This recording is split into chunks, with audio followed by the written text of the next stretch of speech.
Hey guys, I thought that today I would show you how to make a journal with a sewn binding, and the easiest way to figure out the size of your pages is to actually start with your cover, because it's a lot easier to cut the paper to size than it is to cut the cover to size. What I'm using are these canvas panels. Artist Loft is a Michaels brand, and then I'm using 5 by 7 inch size. You can do this any size you want. The usual journal I work in is 8 by 10, but this is what I thought a smaller one would be easier for everybody to see. So you need 2 of the canvas panels, which they're usually like maybe $1 each, maybe a little bit more than that. Then you need your paper, and basically you're going to make the paper about double the size. I think technically it should be a little bit smaller. If you look at mine, it's actually going to be a little bit bigger. Just a tiny bit. This is the paper that's left from when I make my 8 by 10 journals. This is all of the paper from the 22 by 30 inch sheet. So rather than waste it, obviously, I'm going to make a smaller journal. And the journal that we're going to make is going to be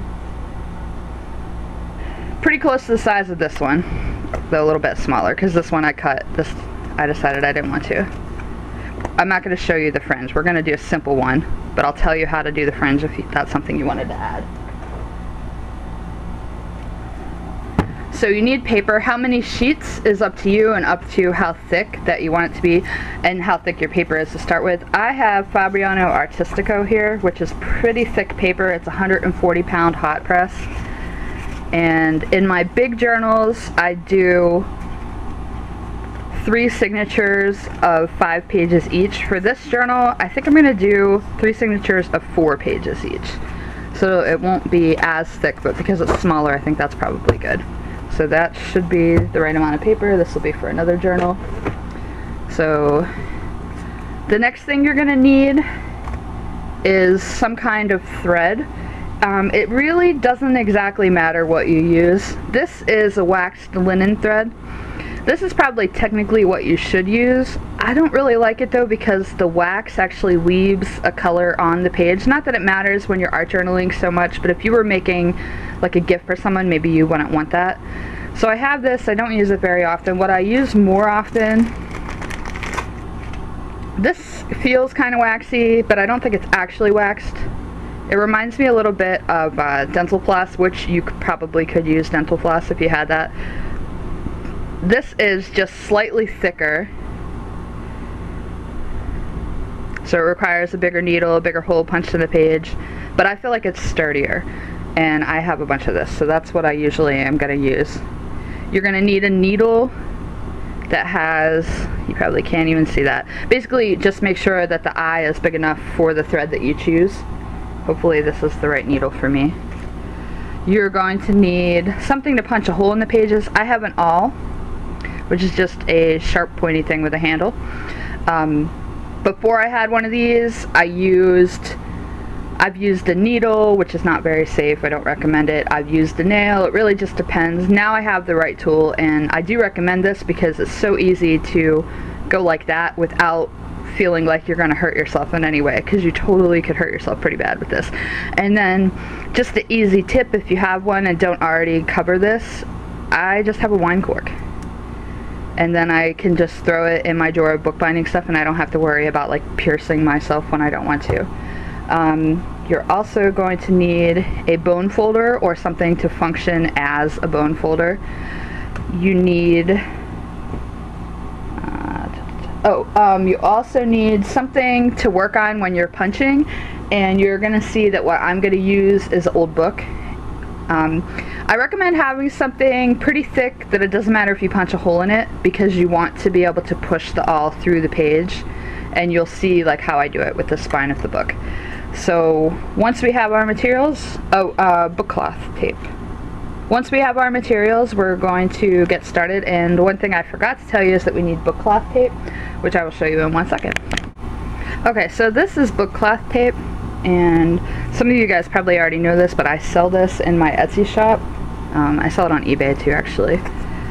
And what it is it's fabric, and it's adhesive backed.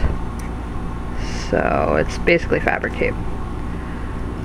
So you peel that off, and then this is sticky. It's awesome because it's archival, like it's like good quality stuff for making a journal that's gonna last. It's also really easy to work with, which we're gonna see. And then to determine, like if you were buying book cloth tape and you didn't have a whole roll of it, to figure out how much you need, you're gonna do double the length of the spine of the book, which you could measure it. I guess you'd have to measure it. So we already know this is 5 by 7, so we need 14 inches. Then you're gonna add about 2 inches to that, just so it overlaps a little bit. And like in my shop, I sell it by the foot. But if you were working on a specific project, like for me, like I would definitely sell you whatever length you needed. But I sell this by the foot in little rolls, so you could buy as much as you wanted. You could also buy whole rolls of it. Paper Source, or Paper, yeah, I think it is Paper Source. Paper Source, they have a few different colors. So it's gonna end up being about like that-ish. So we have our book cloth tape. So the first thing we're gonna do is we're gonna make our signatures. And to do that, we're just going to fold the pages in half, and you're going to fold the groups together. So you're going to take, I'm doing 3 signatures of 4. So I have 4 pages. I'm going to fold them in half. They don't have to be exactly perfect because the deckled edge kind of hides imperfections anyway. So I just start the fold like that. Then I take my bone folder.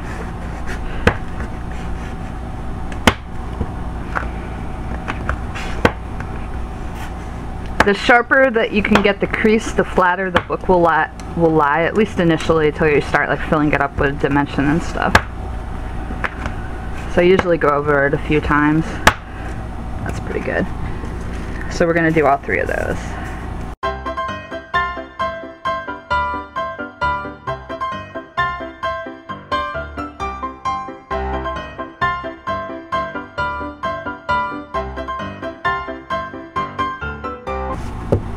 Alright, so we have our 3 signatures. If you didn't already have your cover stock, like in, see this isn't quite the right size, but it's all good. It doesn't matter if it's perfect. But you would determine the cover size. You could just measure after you folded it at this point. So this is about 5 by 6. So if I really wanted to, I could cut an inch off of these. But actually, it's usually, you want the cover to be a tiny bit bigger. That's like maybe a little bit bigger than you actually want it to be. But it's all good. Then I can have stuff sticking off the top of the pages without it getting bent. So that's approximately what our journal is going to look like, but we have to bind it now. So the first thing we're going to do is actually make the cover. And this is where we use the book cloth tape. And so what I do is I just put something, like I'm going to do that off the camera. Just something to hold that down because it'll fold up on you. And then we're going to peel up the tape.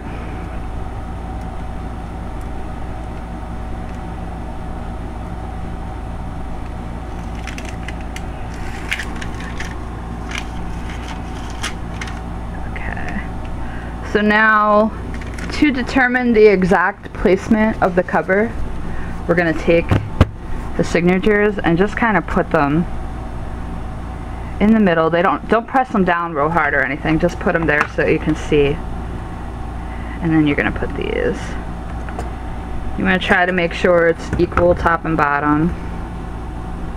And then I always leave a little bit of extra space in case I add a bunch of stuff to my journal. And then we can get rid of those. And now you're going to fold this up. Just kind of push it into place.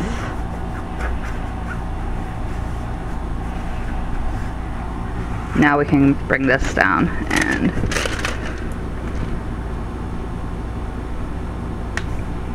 like that.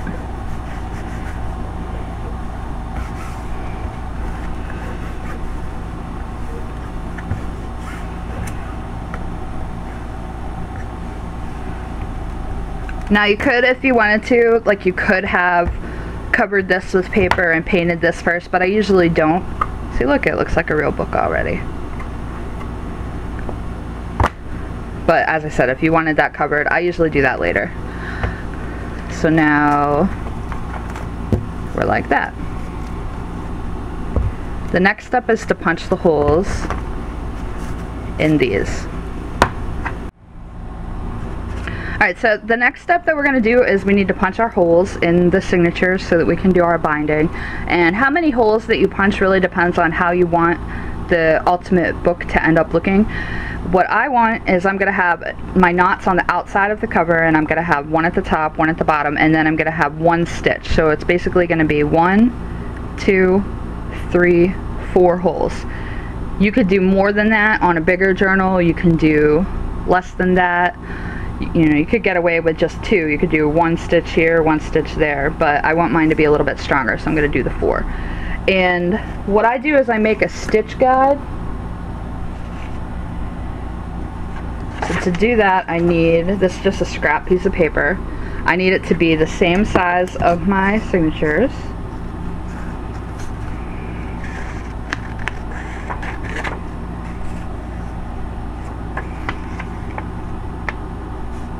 We're going to fold it in half, put a little arrow to indicate where the top is, and then we're going to mark where the holes are going to go. So I'm going to have one here, one here. Now you could measure this and make it exactly.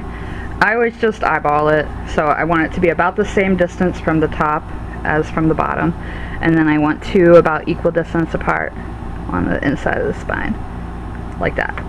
So you could measure that if you want to, really doesn't matter. I did the arrow so that when I am doing my signatures, I'm always keeping that pointed up. That way the lines will definitely match up whenever I am doing the next step.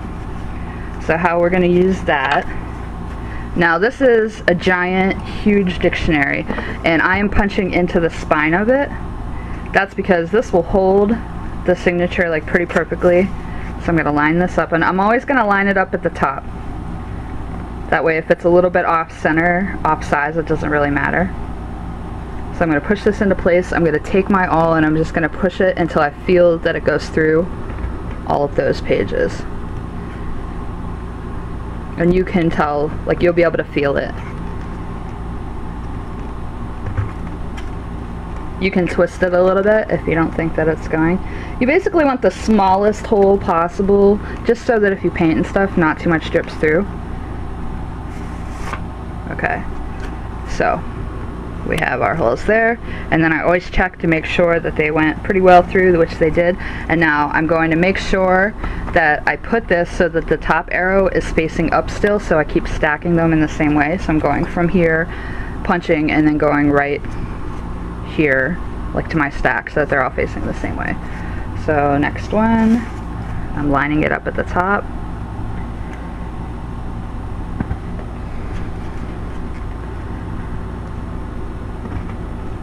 Doing it in the spine of this book makes it really easy because there's nothing like behind it, like to prevent it going through. I'll just check perfectly. Alright, last one.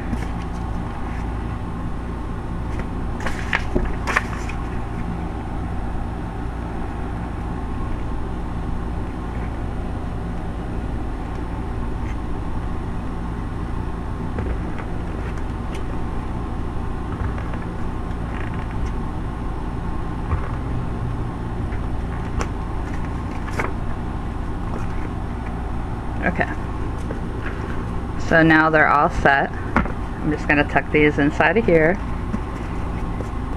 Put this aside for a second.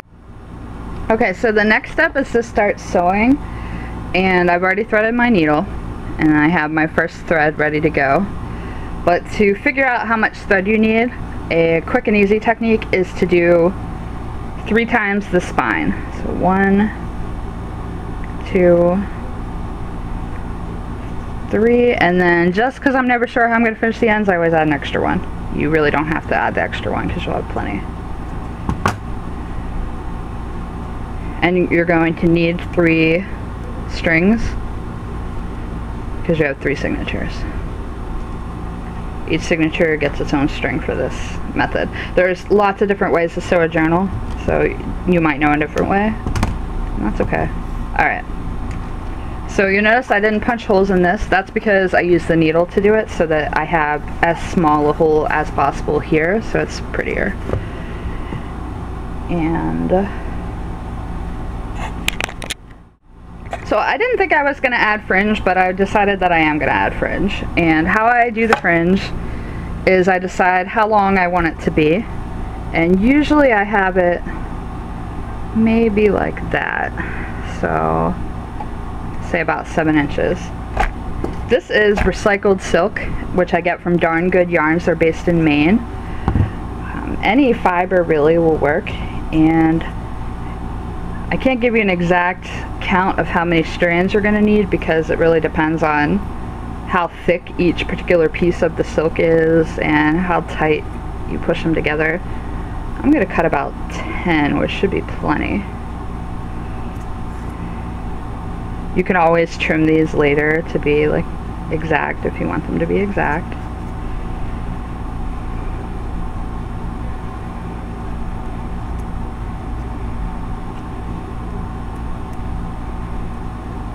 If you are going to add a fringe, it's definitely easier to add it as you sew rather than adding it later. I mean, you could add it later if you wanted to, but... Alright, I lost track of how many I did. I'm going to stop at that and see if that's enough. Alright, you're going to start sewing... Whoops.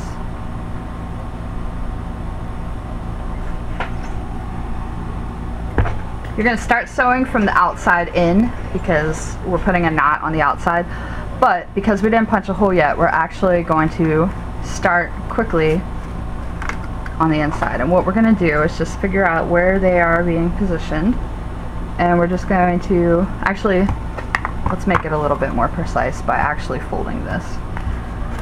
Just giving a bit of a crease so that we can tell where that center line is. We're starting with the middle signature. Hopefully you can see this.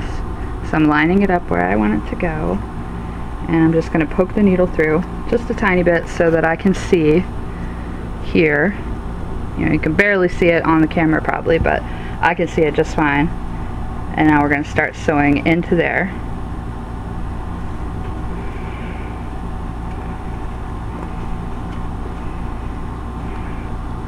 And it takes a little wiggling.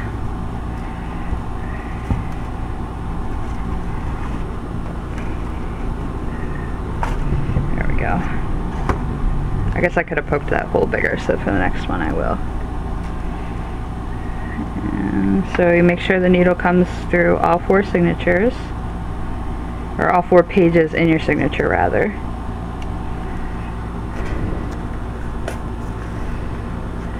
And just make sure you leave, like that's probably plenty, maybe a little bit more than that. Make sure it's positioned along that middle line.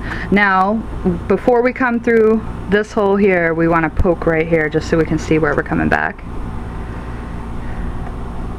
So just come out a little tiny bit, and now you're going through the second hole.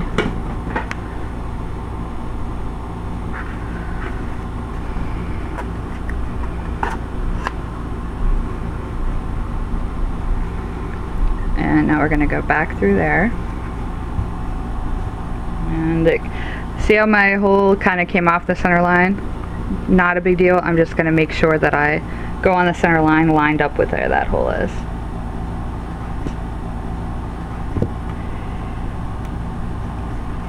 Alright, so back down. What I usually do whenever it's giving me trouble,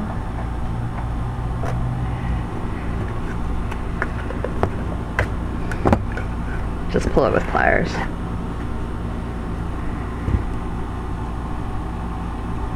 Alright, so then back up through the last hole,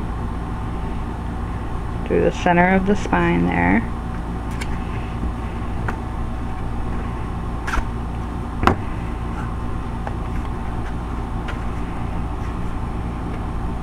Okay, so I'm pulling it tight, just up and down. You're going to do this again afterwards, so it doesn't really matter. But you can see there's 2 stitches on the inside, and then 1 stitch on the outside. And what we're going to do now is our fringe, which is going to go on this stitch right here. We can take the needle off of there too, because we're done with that for now. To do the fringe, it's called like latch hooking, I think is the name of what this would be. You fold the fabric in half so you have a loop at the top, Oops, sorry about that. Bumped you with my coffee. Okay. Now you push the loop part through here, and then just pull these two, like the two tails, around through there. And that's it. Like, it's really that simple. And I'm gonna fill this up.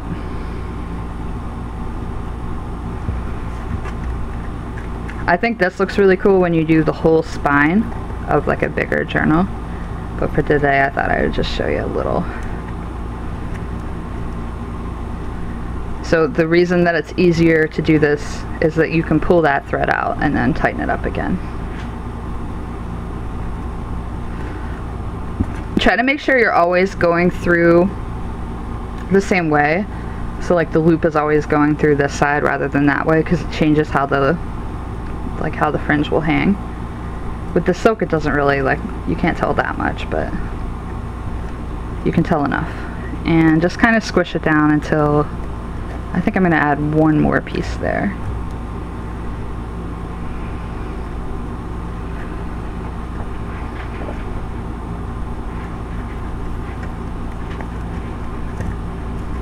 Oh, come on. So now I'm going to take both ends, pull it,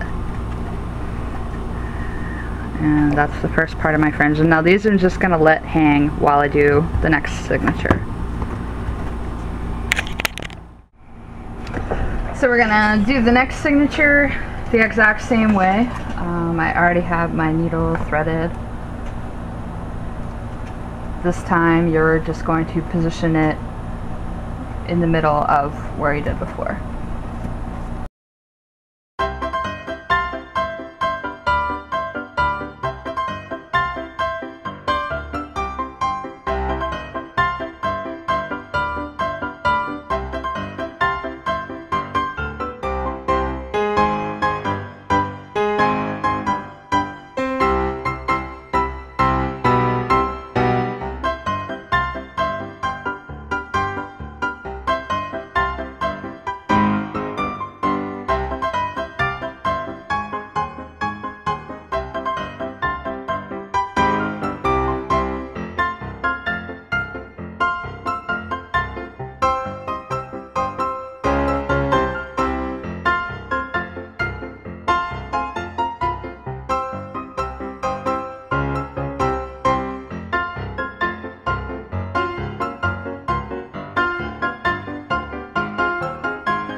Okay, so now we have all three signatures sewn, and I'm just going to pull them each to tighten.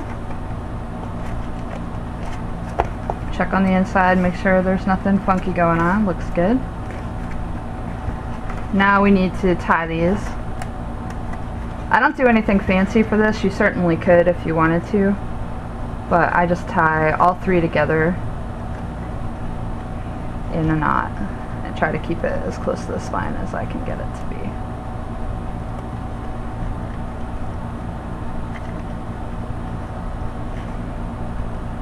And I just try to pull it as tight as I can.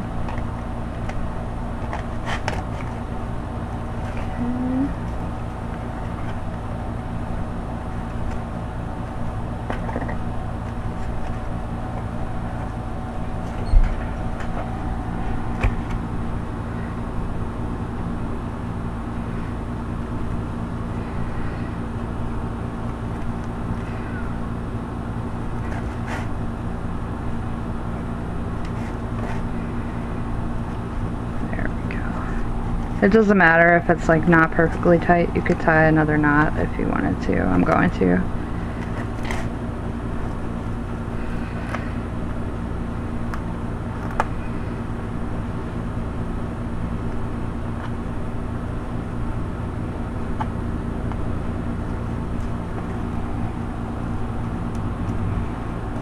And I just pull each one separately to make sure that they're all real tight. Seems to be always one that doesn't quite get where you want it to be. Alright, so at this point, if you wanted to, you could add beads, or you could braid the extras, or whatever.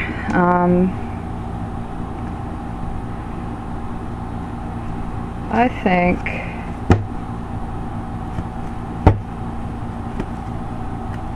see how mine sticks out a little bit? I don't really care, but maybe you do. I think I'm gonna braid this just a little bit.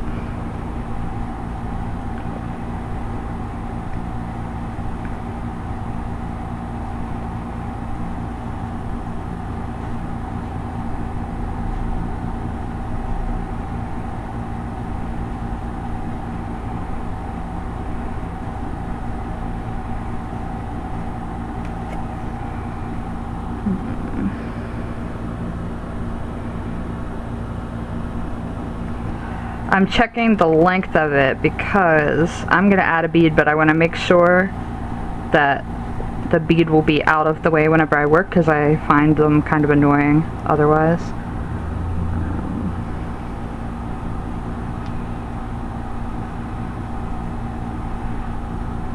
Alright, let's see if I have a bead.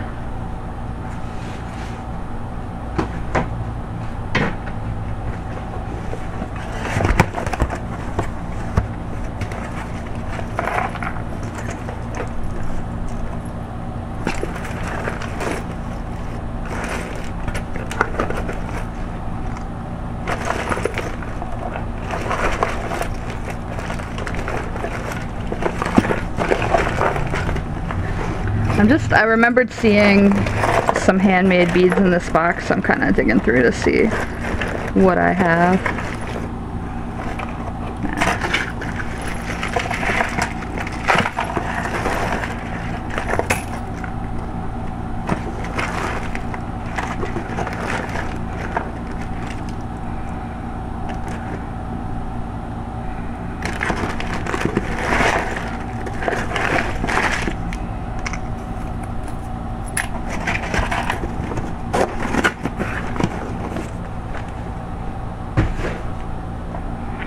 Okay, so I found a few, and these are handmade beads. I made these a long time ago. It's just foam, like some foam board in the middle, and then I actually printed up a copy of one of my art journal pages and cut it into strips, wrapped it around this way and this way, covered it with gel medium to protect the paper, and then did an eyelet. So very simple. This one, you could still see the foam board actually didn't even cover it the whole way. So I'm going to add a couple of these. I don't usually add beads, but I'll show you how to do it in case you would like to. You could use like regular beads too, or add some buttons.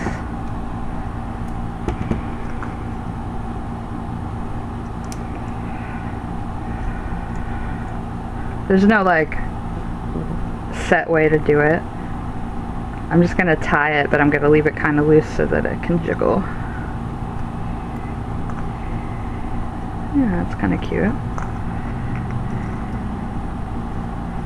I'm actually gonna braid a little more. I'm just kind of making this up as I go, just so that you know that.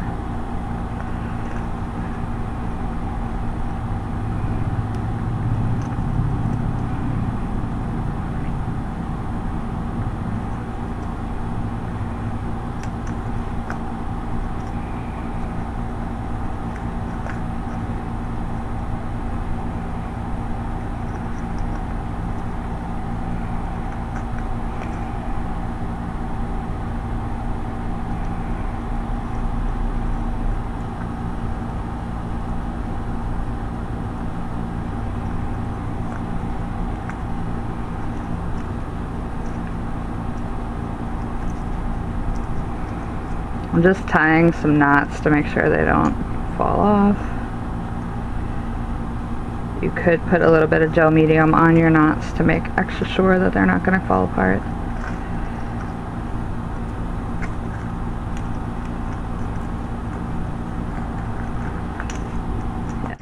So here's the final journal. We just added some beads, which we could use as a bookmark if we wanted to. And if I got sick of them, I could just chop them off later, like right there. I cut off the string at the bottom.